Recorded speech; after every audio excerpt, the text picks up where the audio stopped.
संत शिरोमणि आचार्य गुरुवर श्री विद्यासागर जी महाराज की जय। और हम योग प्रणेता पूज्य गुरुवर श्री प्रणब में सागर जी महाराज की जय। ओम अरहम नमः। धर्म प्रेमी बंधुओं, श्री तत्वात् सूत्र ग्रंथराज जी के चतुर्थ अध्याय की कक्षा में आप सभी का स्वागत है। अपने में अनूठी प्रथम बार आयोजित श्री तत्वात् सूत्र ग्रंथराज जी के अध्याय 1 की मौखिक सूत्र पाठन परीक्षा सफलतापूर्वक संपन्न हुई, जिसका रिजल्ट अरहम टीम शीघ्र ही घोषित करेगी।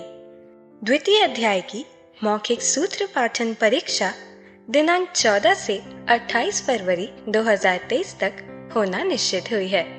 जो किसी भी कारणवश अध्याय 1 की परीक्षा नहीं दे पाए थे, इस बार द्वितीय अध्याय के साथ दे सकते हैं। तो चलिए, हर घर के गुरुकुल में मुनिश्री के सपने को साकार करने के लिए आज हम अध्याय 2 और 3 के सूत्रों का पाठन करते हैं। मोक्ष मार्गस्य नेतारं भेत्तारं कर्म भूव्रतां ज्ञातारं विश्वतत्त्वानां वन्दे तद्गुणलब्धये। औपशमिक छायकौ भावौ मिश्रश्च जीवस्य स्वतत्त्वमौदयिक पारिणामिकौ च द्विनवाष्टादशैकविंशति त्रिभेदा यथाक्रमम्।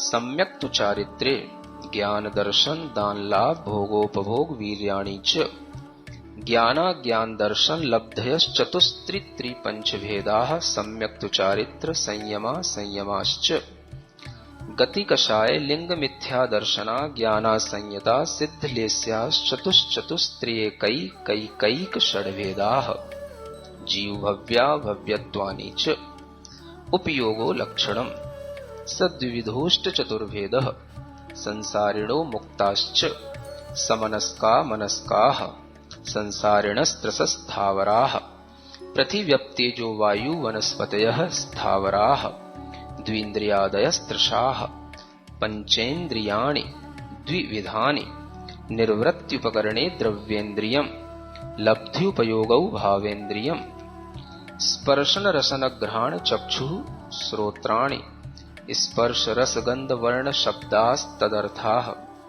श्रुतमनिन्द्रियस्य वनस्पत्यन्तानामेकम् क्रमी पिपीलिका भ्रमर मनुष्यादीनामेकैक वृद्धानि संगिनः समनस्काः विग्रहगतौ कर्मयोगः अनुश्रेणी गतिः अविग्रहा जीवस्य विग्रहवती च संसारिणः प्राक् चतुर्भ्यः।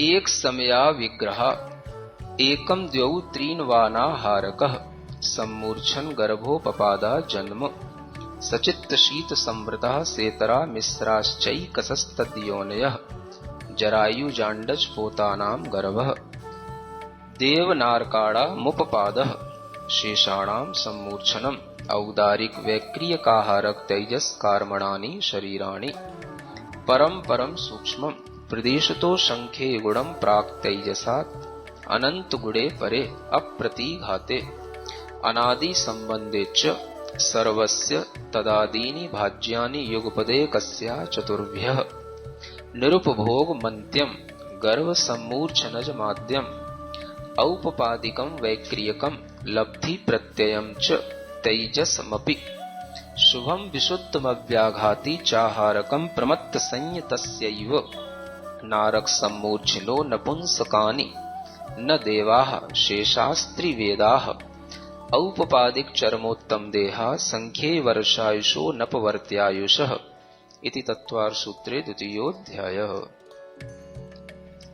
रत्न शर्करा बालुका पंक धूम तमो महातमः प्रभा भूमयो घनाम्बु वाताकाश प्रतिष्ठाः सप्ताधोधः तासु 30 पंचविंशति पंचदश दस्त्रि पंचोनैक नरक शत सहस्राणि पंच चैव यथाक्रमम् नारका नित्या शुभतरलेश्या परिणाम देह वेदना विक्रियाः परस्परोदीरित दुःखाः संक्लिष्टासुरोदीरित दुःखाश्च प्राक् चतुर्थ्याः तेष्वेक्त्रि सप्तदश सप्तदश द्वाविंशति त्रयस्त्रिंशत् सागरोपमा सत्त्वानां परा स्थितिः जम्बूद्वीप लवणोदादयः शुभ नामानो द्वीप समुद्राः द्विर्द्विर्विष्कम्बाः पूर्वपूर्वपरिक्षेपिणो वलयाकृतयः तन्मध्ये मेरूनाभिर्वृत्तो योजनशतसहस्रविष्कम्भो जम्बूद्वीपः भरतहैमवत हरिविदेह रम्यकहैरण्यवतैरावतवर्षाः क्षेत्राणि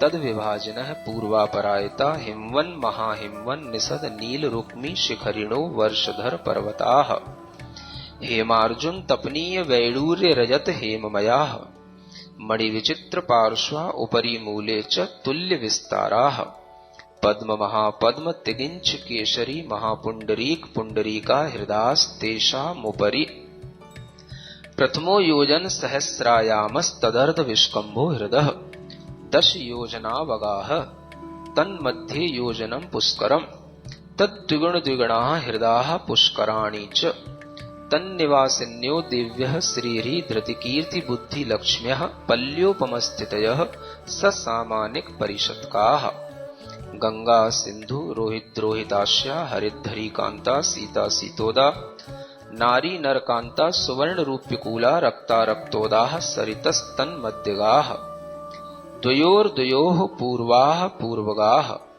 शेषास्त्वपरगाः 14 नदी सहस्र परिवृता गंगा सिन्ध्वादयो नद्यः भरतः 26 पंचयोजन शत विस्तारः 60 भागा योजनस्य तद्द्विगुण द्विगुण विस्ताराः वर्षधर वर्षा विदेहान्ताः उत्तरा दक्षिण तुल्याः भरतैरावतयोर्वृद्धिराशौ 6 समयाभ्यामुत्सर्पिण्यवसर्पणीभ्याम् ताभ्यामपरा भूमयोऽवस्थिताः एक द्वित्रिपल्योपम स्थितयो हैमवतक हारिवर्षक दैव कुर्वकाः तथोत्तराः विदेहेषु संख्ये कालाः भरतस्य विष्कम्भो जम्बूद्वीपस्य 90 शतभागः द्विर्धात्की खण्डे पुष्करार्धे च प्राङ्मानुषोत्तरान् मनुष्याः आर्या म्लेच्छाश्च भरतैरावत विदेहाः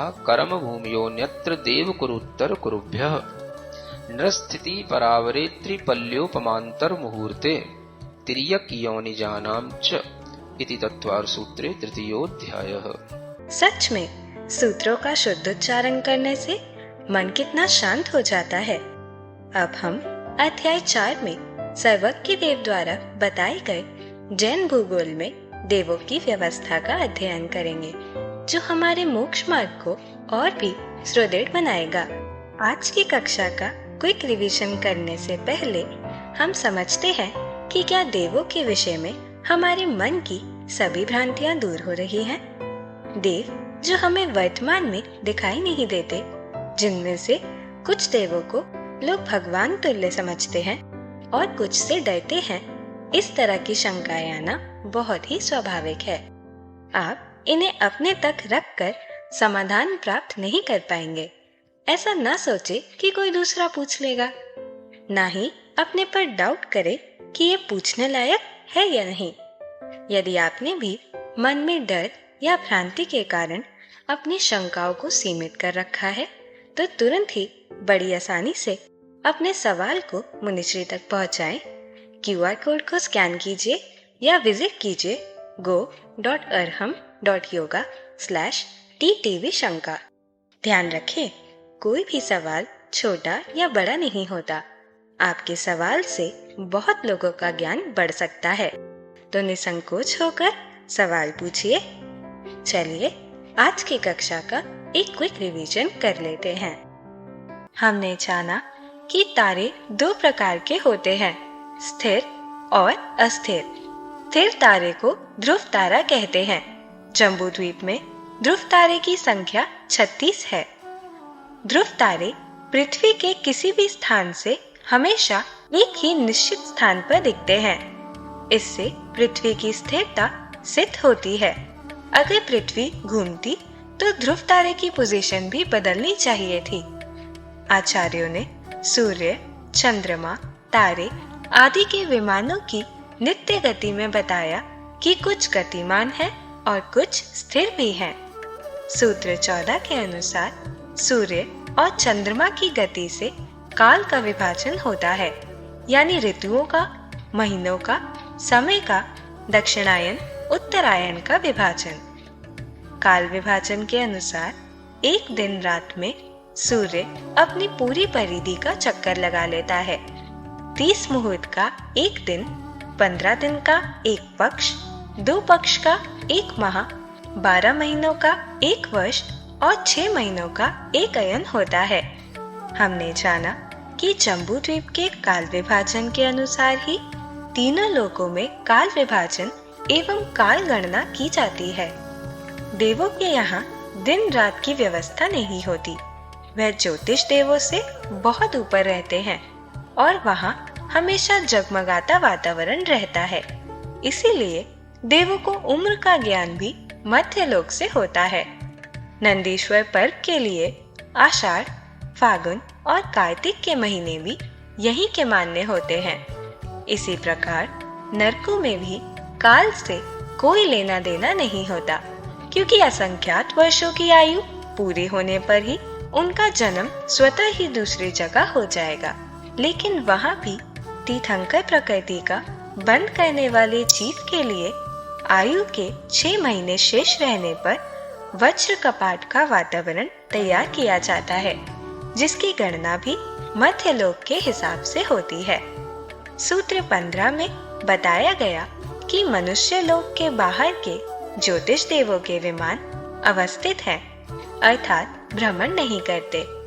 ढाई द्वीप में कुछ विमान स्थिर हैं और कुछ अस्थिर हैं। हमने जाना कि न्याय में प्रत्यक्ष को भी बहुत बड़ा प्रमाण माना जाता है। जो प्रत्यक्ष दिखता है वह सर्वथा असत्य नहीं होता। जो दिख नहीं रहा उसको मानना और जो दिख रहा है उसको गलत मानना बहुत बड़ा मिथ्या ज्ञान है। चंद्रमा और सूर्य हमें घूमते हुए प्रत्यक्ष दिखाई देते हैं। यह कोई भ्रम नहीं है, क्योंकि यह किसी भ्रांत व्यक्ति को घूमते हुए दिखाई नहीं दे रहे। यहाँ तक साइंटिस्ट को भी ये प्रत्यक्ष में घूमते हुए ही दिखाई देते हैं। प्रत्यक्ष प्रमाण के आधार पर भी पृथ्वी की स्थिरता सिद्ध होती है। ये प्रत्यक्ष प्रमाण भ्रांत तब होता है जब कोई विक्षिप्त मानसिकता वाला कुछ और देख रहा हो। जैसे किसी की आंखें खराब हो तो उसे एक से अधिक चंद्रमा दिखेंगे। इंद्रिय प्रत्यक्ष को प्रमाण माने बिना हम किसी भी प्रमाण की सिद्धि नहीं कर सकते। दिन को दिन नहीं मानेंगे, रात को रात नहीं मानेंगे तो सब चीजें भ्रांत हो जाएंगी। मोक्षमार्गस्य नेतारं भेत्तारं कर्मभूरतां ज्ञातारं विश्वतत्त्वानां वन्दे तद्गुणलब्धये। देवादिदेव आदिम तीर्थंकर श्री ऋषभनाथ भगवान की, वर्तमान शासन नायक श्री वर्धमान महावीर भगवान की, परम पूज्य आचार्य गुरुवर श्री विद्यासागर जी महाराज जी की। तत्वार सूत्र ग्रंथराज में चतुर्थ अध्याय के माध्यम से देवों का वर्णन चल रहा है। 4 निकाय के देवों में भवनवासी, व्यंतर और ज्योतिषी देवों के बारे में बताया जा चुका है। अब वर्णन प्रारंभ होता है वैमानिक देवों का, जिनके विषय में थोड़ा सा आप लोगों को उपरिल सूत्रों में नाम मात्र की जानकारी दी गई थी। विस्तार से अब उन नाम आदि की जानकारी भी आगे के सूत्रों में आती है। तो यहाँ पर जो सूत्र प्रारंभ होता है वैमानिकाः, यह सूत्र है। एक तरह से इतना ही सूत्र है, और यह इसीलिए है कि यहाँ से वैमानिक देवों का अब वर्णन प्रारंभ होता है। वैमानिक देवों का अधिकार यहाँ से प्रारंभ करके उसका विस्तार से वर्णन किया जाएगा। सभी देवों में वैमानिक देव ही विशेष महत्व के देव होते हैं, इसलिए इनका देखा जाए तो अलग से नाम लेकर के पहले इनके लिए केवल एक सूत्र दिया गया वैमानिका। सुन रहे हैं? चिंतन की बात बता रहा हूं आपको कि जब भवनवासी का वर्णन किया तो उनके साथ जितने भी उनके भेद थे सब जोड़ दिए। भवनवासिनो सुरनाग विद्युत सुपर्ण आदि सब। और जब व्यंतरों का वर्णन किया तो उनके साथ भी सब भेद जोड़ दिए, व्यंतरा किन्नर किमपुरुष इत्यादि। ज्योतिष्कों का वर्णन किया तो उसके साथ भी सब भेद जोड़ दिए, ज्योतिष्काः सूर्या चंद्रमस। अब वैमानिक देवों का वर्णन करने के लिए सबसे पहले इतना ही सूत्र बनाया, वैमानिकाः।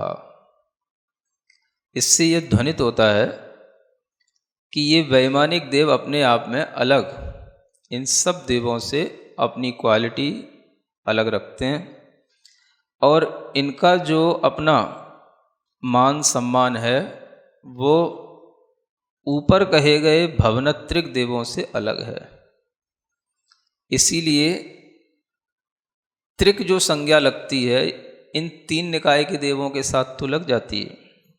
भवनवासी व्यंतर ज्योतिषी, इनको क्या कहा गया? भवनत्रिक।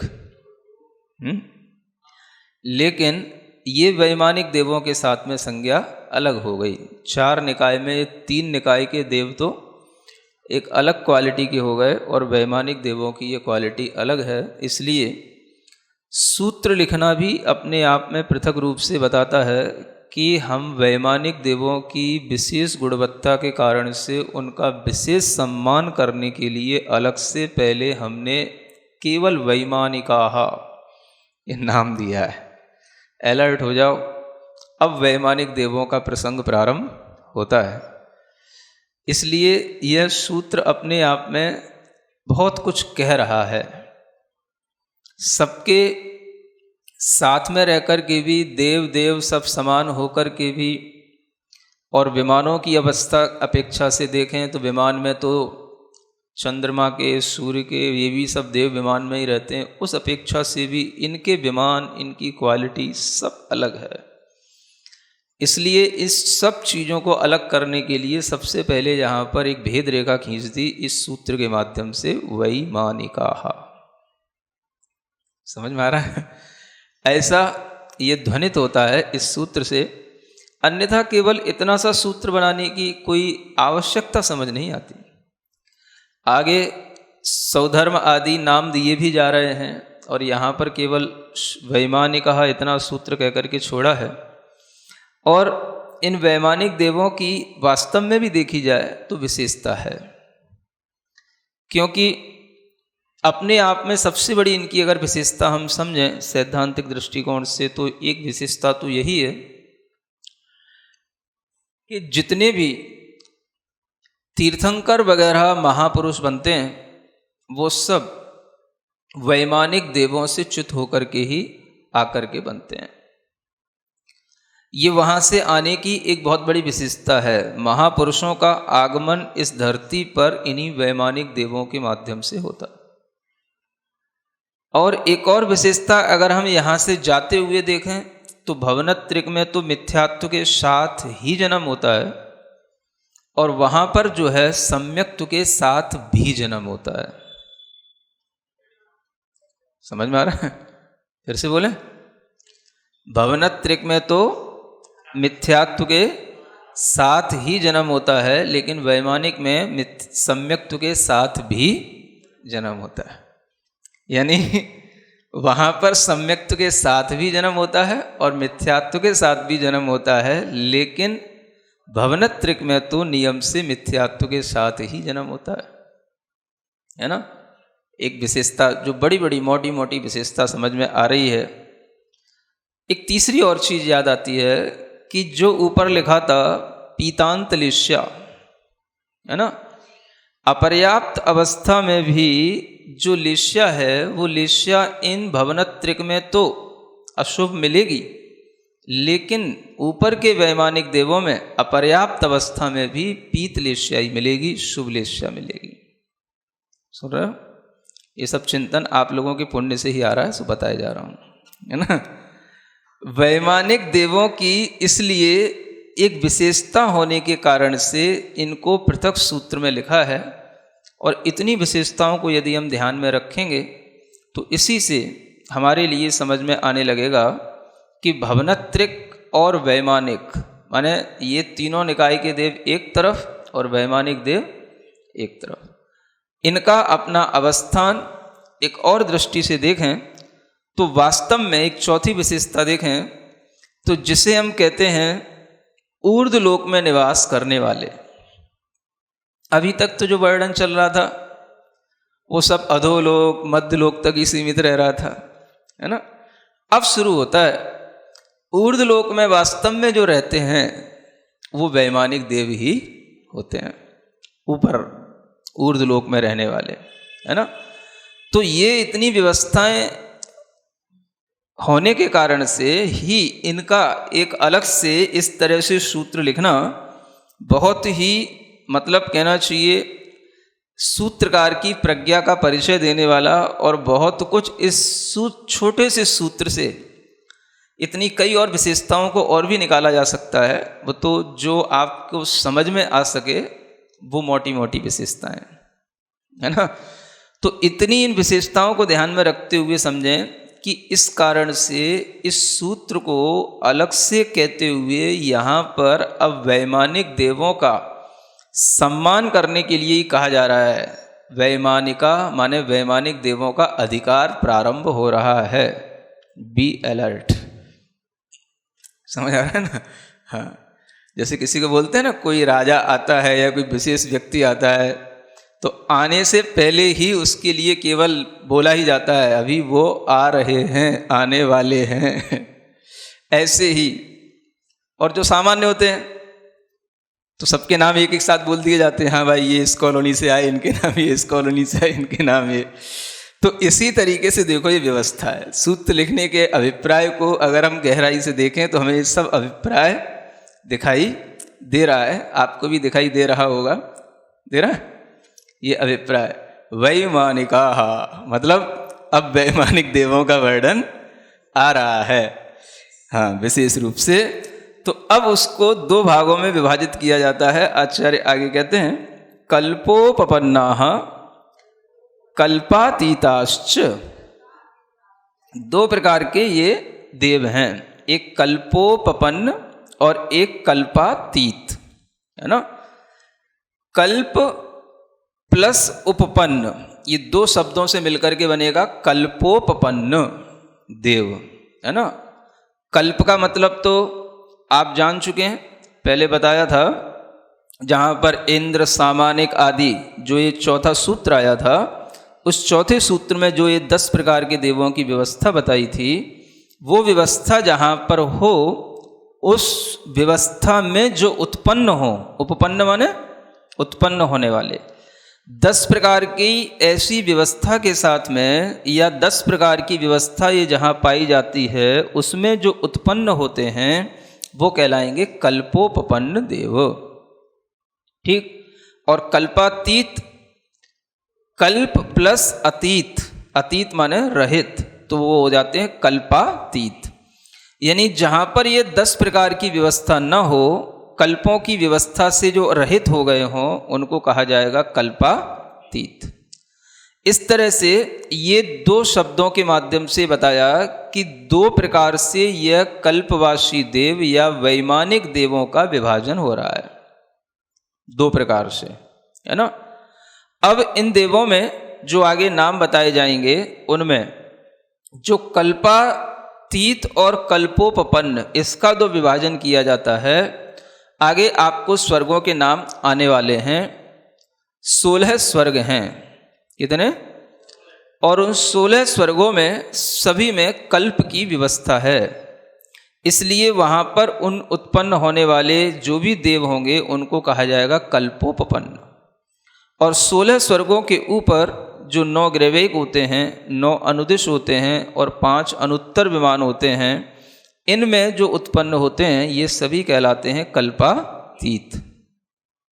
तो ये कल्प और कल्पातीत की इस तरह की व्यवस्था को ध्यान में रखते हुए ये समझ में आना चाहिए कि जहाँ पर कल्पोपपन्न है वहाँ तो इंद्र भी हैं, सामानिक भी हैं, है ना, और भी सभी त्रायस्त्रिंश आत्मरक्ष वगैरह ये सब पूरा का पूरा परिकर होगा। लेकिन जहाँ पर सिर्फ कल्पातीत हैं वहाँ पर क्या है, इंद्र ही इंद्र है और कोई वहाँ पर दूसरा सेवक नहीं होते, दासी दास नहीं होते, यहाँ तक कि वहाँ पर देवियाँ भी नहीं होती, सिर्फ वहाँ पर सभी अहमिंद्र होते हैं।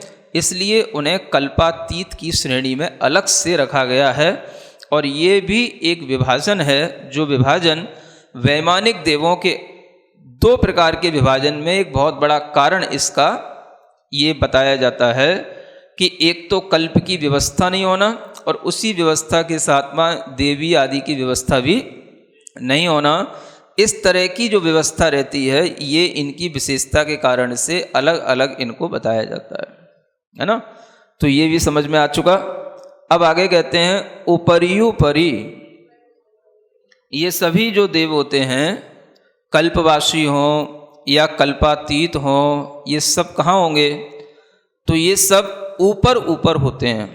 जो भी वैमानिक देव हैं ये सब कहाँ होते हैं, ऊपर ऊपर होते हैं।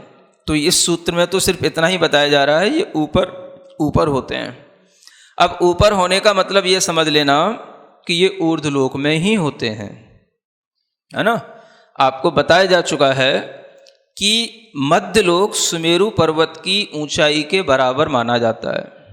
यानी जो समभूमि तल है, चित्रा भूमि के तल से हम जब 1,40,000 योजन ऊपर होंगे तो उस समय पर वह मध्यलोक का अंत कहलाएगा।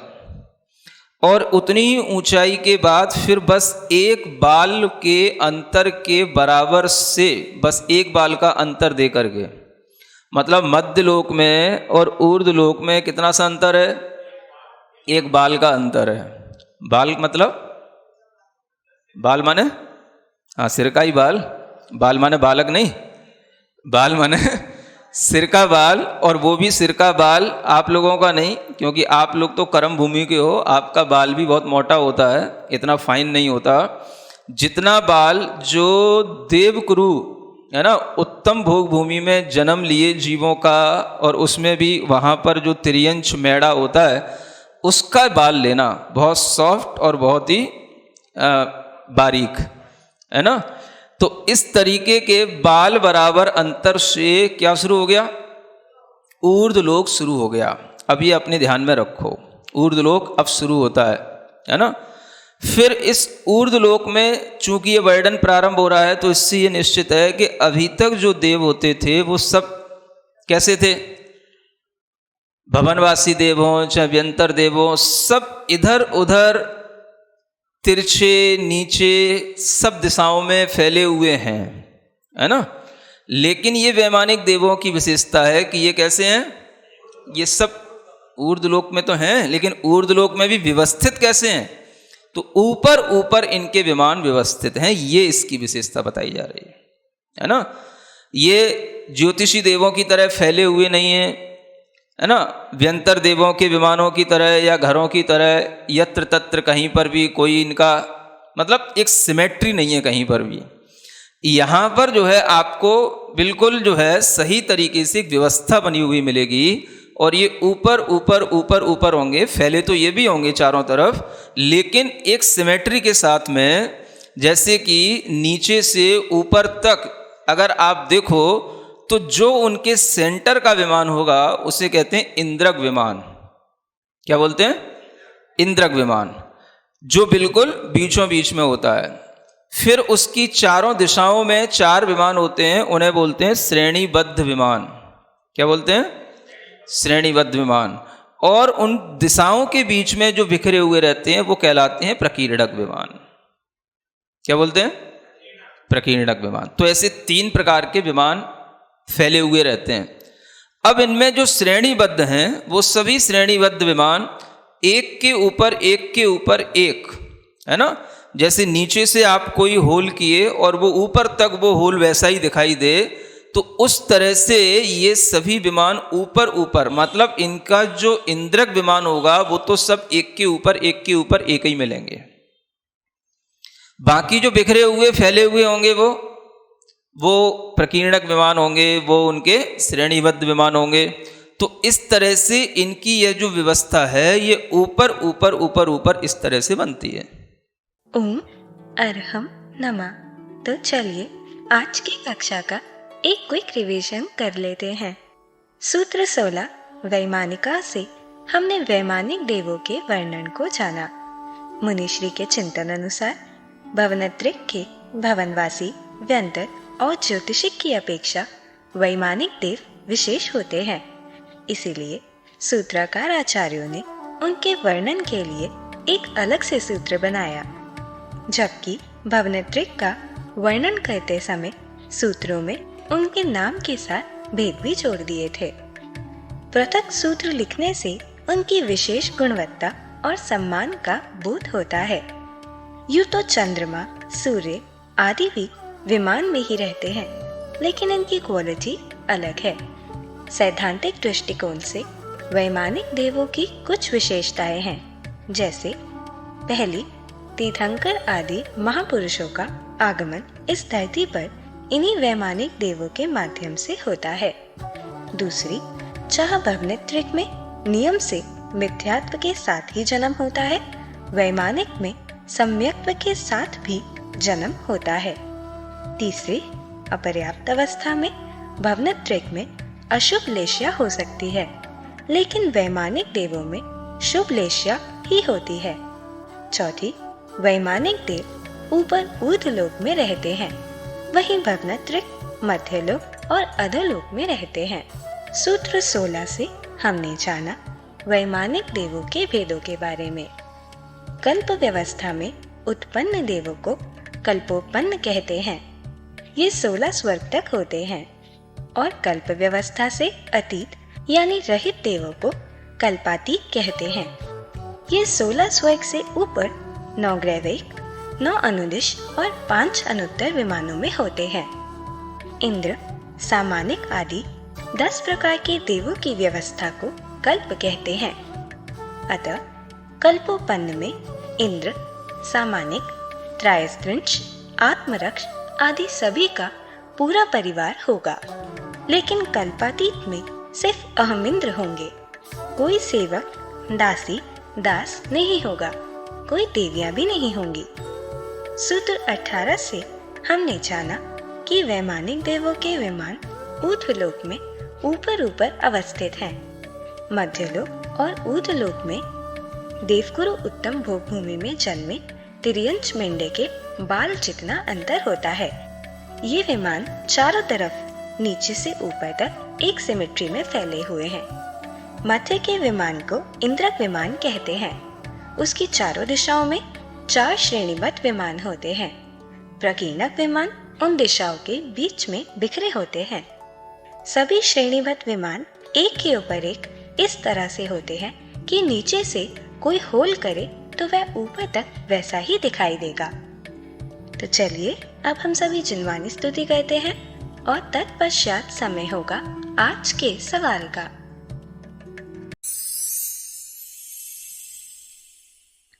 सिरिजिणवाणी जग कल्याणी जग जन मदतम मोहरी जणमण हारी गढ़हर हारी जम जरा भव रोग हरि तिथ्य राणम दिव्य झुणिम जो पड़ई सुणई मय्ये धारई राणम सौख मणंतम धर्य सासद मोक्ष पदम पावई सासद मोक्ष पदम पावई।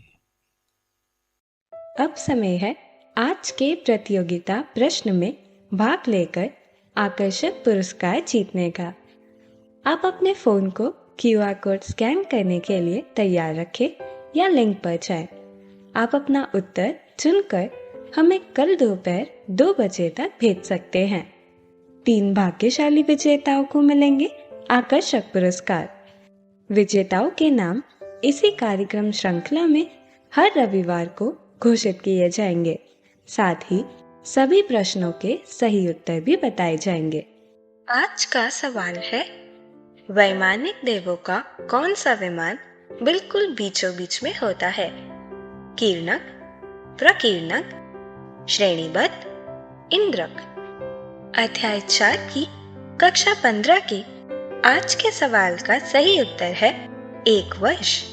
अगर आप किसी कारणवश कोड को स्कैन ना कर पाए हो तो आप क्लास की वेबसाइट पर जाकर उन्हें अटेम्प्ट कर सकते हैं या दिए गए लिंक और QR कोड को स्कैन कर सकते हैं।